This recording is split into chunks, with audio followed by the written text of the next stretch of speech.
This screencast is about the language of measurement and the fact that not many people seem very sure about what they're talking about. So what we're talking about is accuracy, is telling you how close you are to what they call the literature value.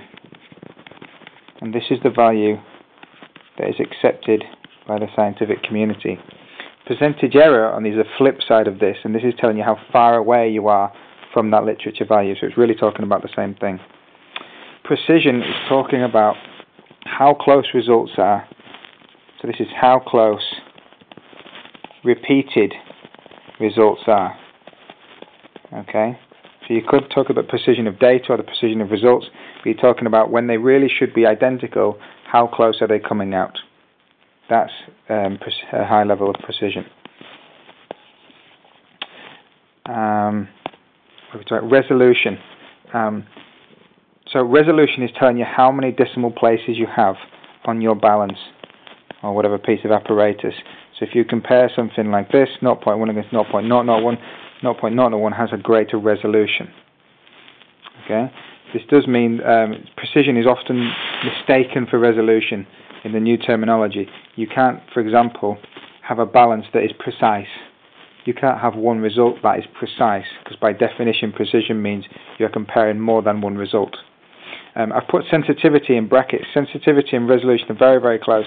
The only difference is sensitivity refers to something where the way it is measured is not the same unit that is given.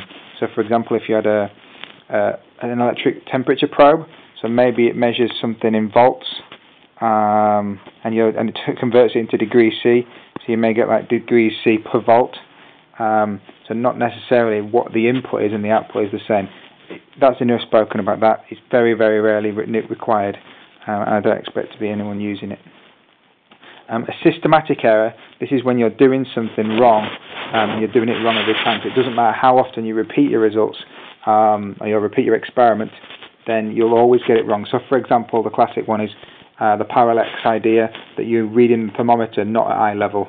If you don't read it at eye level, then you'll always be reading it wrong.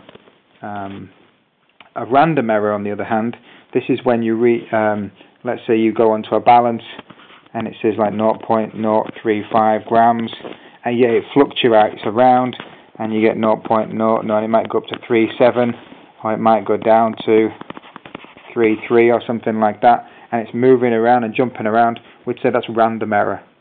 Okay. Human error. Human error is when you're talking about, this is, you'll notice it's next to mistake. A mistake is when someone does something wrong. So for example, you don't stir it properly, or you didn't didn't make sure the balance was straight on the desk. That's a mistake. A human error is something along the lines of, let's say you're measuring the time on a clock, and you have to put your thumb on it. Then that takes a bit of reaction times. You can't improve that because you are human. Yeah, and that's the fastest you can do it. That's a human error.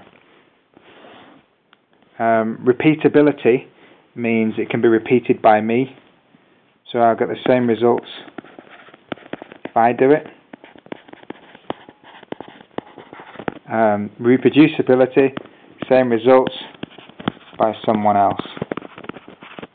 This replaces reliability, which we don't use because of it being vague.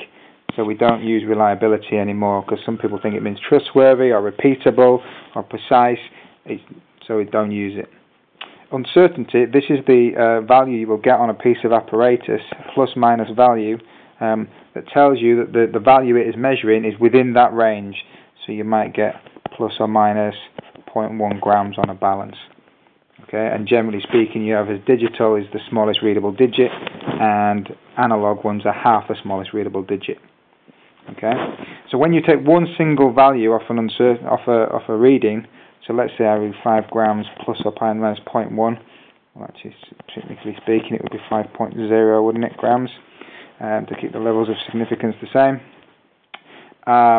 Then it only works for one single value. As soon as you try to multiply it or add it, then you have to propagate. You have to propagate your uncertainties, which means often they get bigger. That requires a whole different explanation, but that is the term. So the idea is it might get bigger.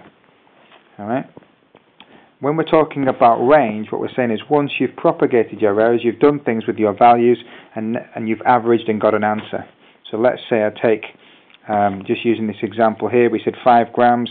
If I take 5 grams as one measurement, and let's see, 4 grams and 6 grams, and these are my averages, and I'm going to get 5 grams, okay, then my range is the value. It needs to be plus or minus. I can no longer use the uncertainty value of one of these, because they need to make sure it needs to encompass everything.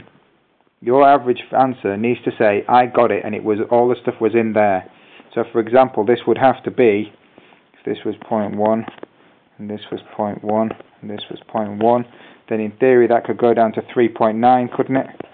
And that one in there could go up to 6.1. So that's the plus and that's the minus, which means it's going to be plus or minus 1.1 grams. That would be the range. The last thing is the confidence.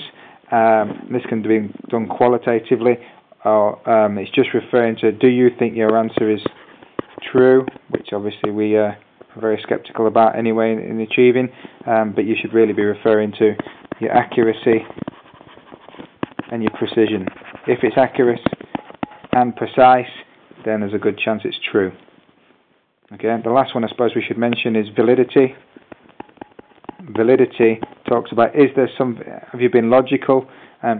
Did you actually answer what you set out to answer? If there's anything that's invalid, then obviously that makes your experiment need to be changed and redone. Okay?